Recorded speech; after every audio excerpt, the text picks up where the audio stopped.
गाँव में खाएगा आया दिकरा जहिया कुंवर रहलू पियवा से पहिले हमार रहलू याद कर जहिया कुंवर रहलू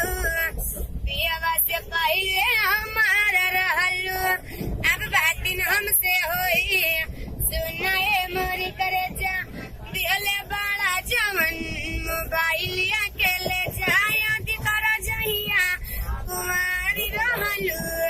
पियवा से पहिले हमार रहलू भाई रे प्यार जबर आलू न तारी याद कोई तो के सयन हो रही कुमार तार राखत रही मान हो गईला शादी भइनी दूसरा के धन हो जाए जाने तू जान भुलैया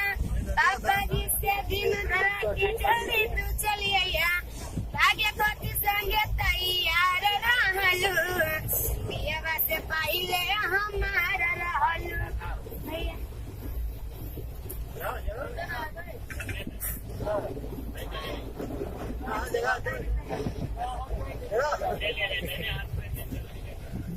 भाई दा